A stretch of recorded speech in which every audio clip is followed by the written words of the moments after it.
Dieu soit loué. It is such a blessing to see you safe and sound.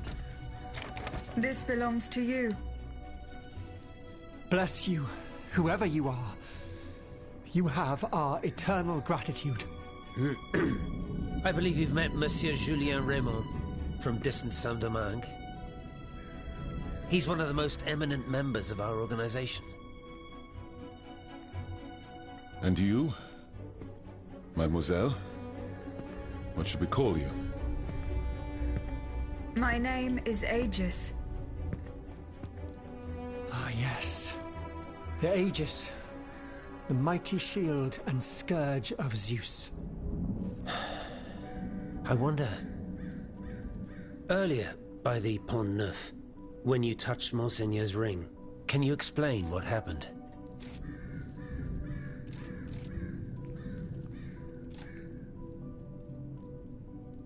The ring called to me. It compelled me to reach out and take it. Come now.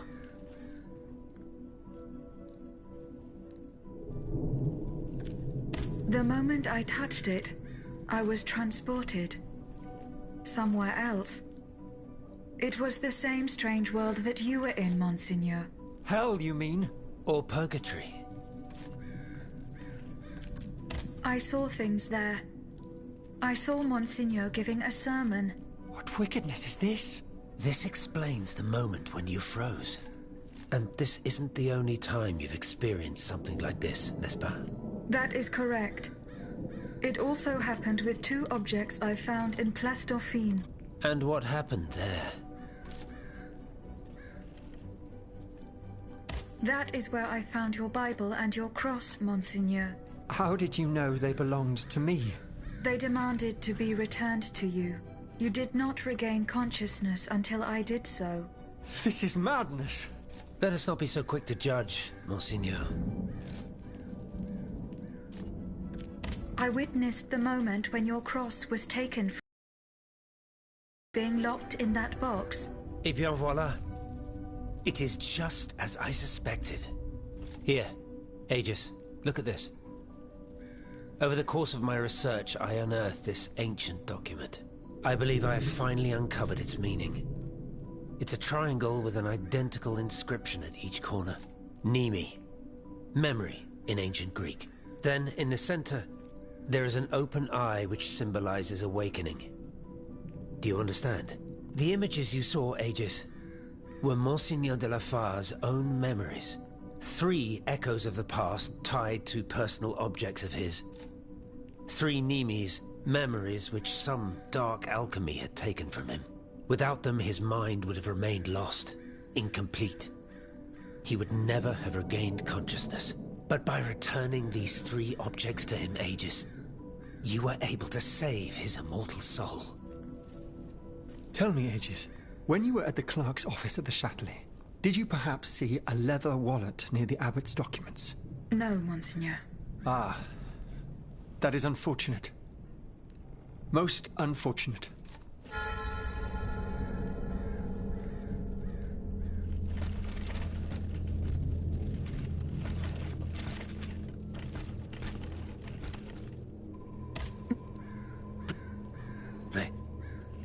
I need a moment alone. I must read over my notes in light of what we have just discovered.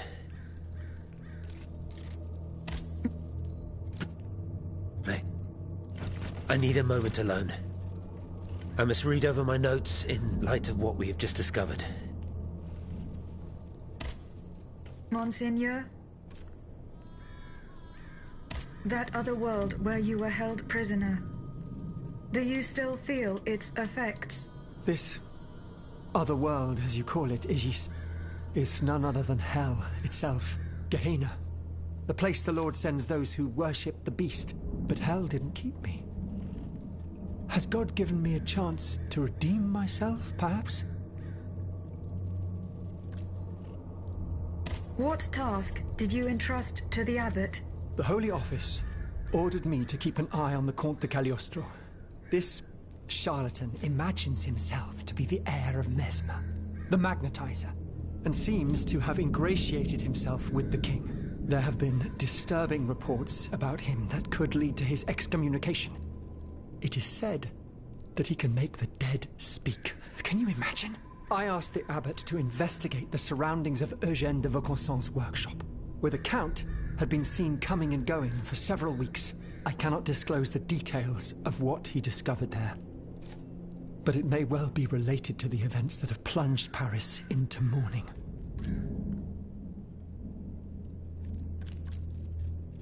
Monseigneur, you visited the Marquis de Mirabeau to administer his last rites. That's right. What of it? Did he tell you anything about his son? Please, not another word.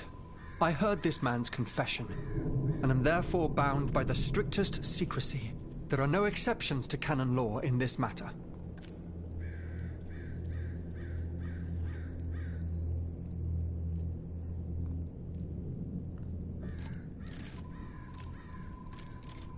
That other world where you were held prisoner. Do you still feel its effects? This other world, as you call it, Aegis, is none other than hell itself. Gehenna. The place the Lord sends those who worship the beast. But hell didn't keep me. Has God given me a chance to redeem myself, perhaps? I bid you farewell, Monseigneur. Wait just a moment, s'il vous plaît. You are one of Cagliostro's creatures, are you not? What do you mean? When did you awaken? I do not understand, Monseigneur. Well, that is to say, you talk, you think, you seem to act with some sort of free will. This was not always the case, that much is clear. You must agree that not all automates are as sophisticated as yourself. I'm attempting to unravel the mystery of your true nature. Tell me, what are your very first memories? That is a question I am unable to answer. How strange. In that case, you must surely be able to tell me who taught you what you know. What I know, Monseigneur? How can I put it in a way that you'll understand? For example, you call me Monseigneur. How do you know that this is how one addresses a member of the clergy of my rank? I cannot explain it. I believe... Go on, Aegis. I believe that this knowledge is not mine. Well, I never. Did you hear that, Abbot? I caught every word, mon ami.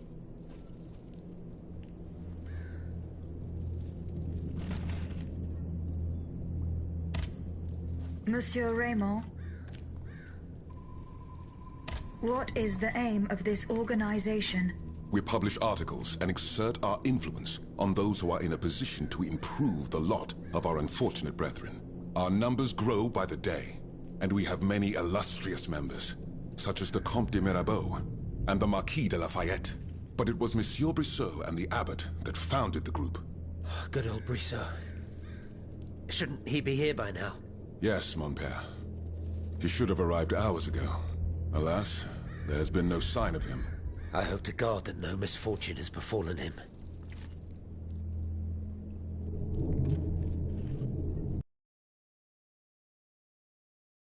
For those with black skin. According to tradition, any enslaved person who sets foot on French soil is freed. This rule is most problematic in the eyes of planters in the colonies, who would seek to maintain their precious labor force. This is why, for the past 12 years, no black people have been allowed to disembark in any of the kingdom's ports. Those who accompany their masters on the journey are imprisoned in the Admiralty's jails the moment they leave the ship. As for those who manage to evade the authorities, they live in fear of the raids carried out by the Marshalsea. Are you not subject to these laws, Monsieur Raymond? I am fortunate enough to have been born a subject of the king through my father, and also to have received an education, and to be wealthy. Naturally, that makes all the difference. You are quite a long way from home, Monsieur Raymond. I haven't been back to Saint-Domingue in nearly 5 years. I left my most trusted men in charge of overseeing my indigo plantation. I came to France with the aim of having an audience with the king. I hoped to convince him to use his automats for agricultural work.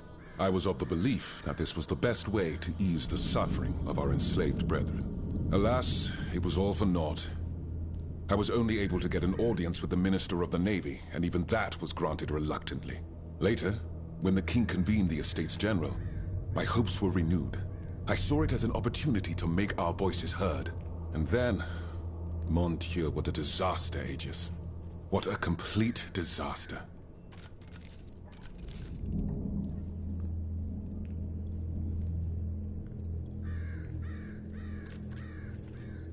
You are quite a long way from home, Monsieur Raymond. I haven't been back to Saint-Domingue in nearly 5 years. I left my most trusted men in charge of overseeing my indigo plantation. I came to France with the aim of having an audience with the king. I hoped to convince him to use his automats for agricultural work. I was of the belief that this was the best way to ease the suffering of our enslaved brethren. Alas, it was all for naught. I was only able to get an audience with the Minister of the Navy, and even that was granted reluctantly. Later, when the king convened the Estates General, my hopes were renewed. I saw it as an opportunity to make our voices heard. And then, mon Dieu, what a disaster, Aegis. What a complete disaster.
Monsieur de Lafayette, you are safe and sound.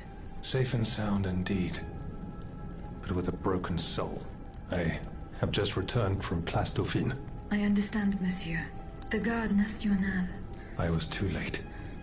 All these brave men, cut down in a single attack. Why was I not among them? Alas, I am condemned to outlive them, and to witness an even greater calamity. What disaster do you fear, monsieur? It's a highly sensitive matter. I've been waiting in vain for a message of the utmost importance. Can you tell me more about it? Ma foi, at this point, I don't really have a choice. You can speak freely. Have no fear. Before the King's attack, I sent a squad of horsemen on a very important assignment. They were to collect a precious cargo at Gros Caillou, not far from the Hotel des Invalides. What sort of cargo? I'm sorry, Aegis, but I swore on my life to keep it a secret. All I can tell you is that it would give us a decisive advantage. But I haven't heard from my men. I'm worried that the exchange may have met with misfortune. It is paramount that I learn what happened and who has the cargo now. The future of the kingdom depends on it. Since it's so important, I will go there myself and attempt to solve this mystery.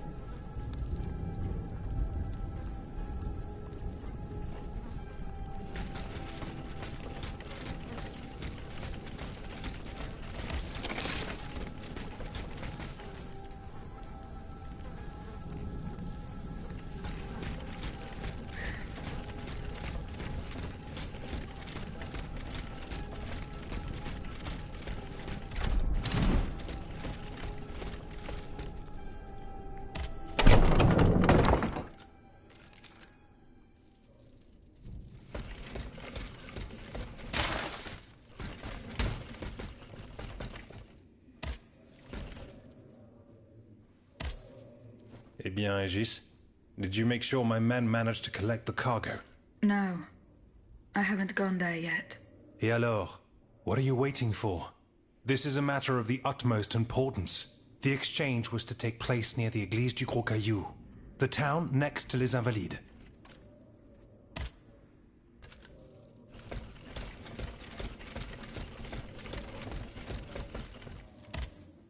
Monsieur de Mirabeau.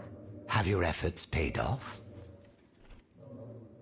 Alas, the bishop stubbornly refused to reveal anything. Damn it. I need to know what my rogue of a father is up to. Let me think. In light of the cartload of threats he sent me, it's safe to wager that my sister and mother received similar letters. They may even have already suffered his revenge. However, my sister lives in Grasse in the south of France. Unless a messenger rode 100 horses to death, she could not have received this letter. Then there is my poor mother. If you ask me, I will go to find her. Yes, it's very kind of you to offer. But I couldn't even tell you where she is staying. Your own mother? Indeed. It's a very embarrassing matter. A secret, which I beg you not to divulge. I can be discreet. Rest assured. Very well. You should know that my mother, the Countess of Covey, has lost everything. Truly. First her fortune, then her faculties. No matter what I tried, nothing could prevent her decline. It is said that she is now living on charity, in the most abject poverty in the slums of the Marais. If perchance your past takes you to this dreadful place, and if she still remembers who she is, perhaps you may meet her.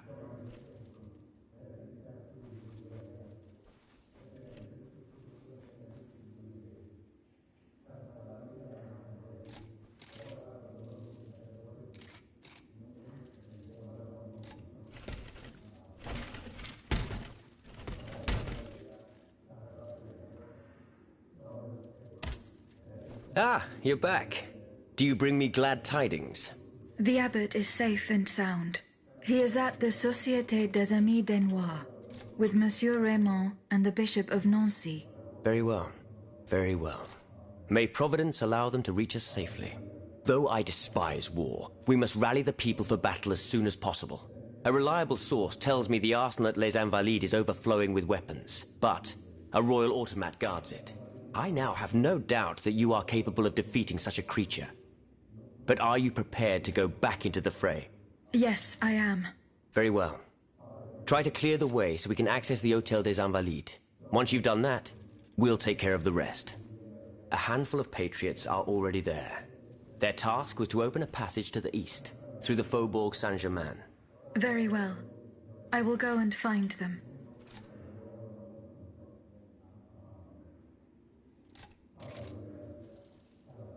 Were you present when the Estates General was dissolved? Oui, madame. I had a front row seat. I witnessed what it cost to defy the crown. We laid bare before the king the abject misery of his subjects. It was more than he could suffer. So he had the people's representatives dispersed by means of bayonets. At least we only had to contend with soldiers made of flesh and blood. Positively angelic compared to the machines that have swept through Paris.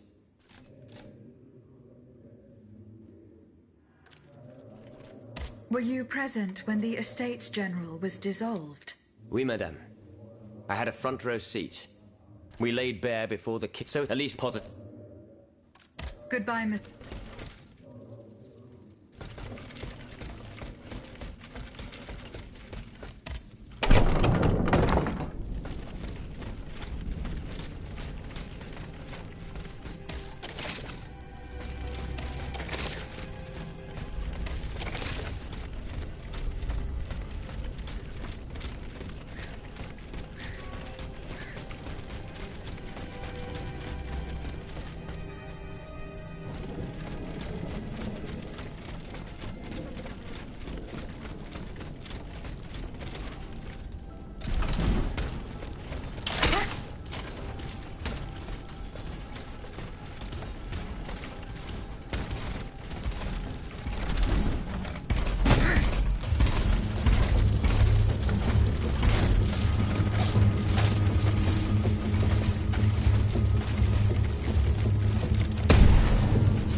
I just want to question you.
reaching Les Invalides by the moat. I shall have to go round it through the Faubourg Saint-Germain. According to Monsieur de Robespierre, his men have cleared a path for me,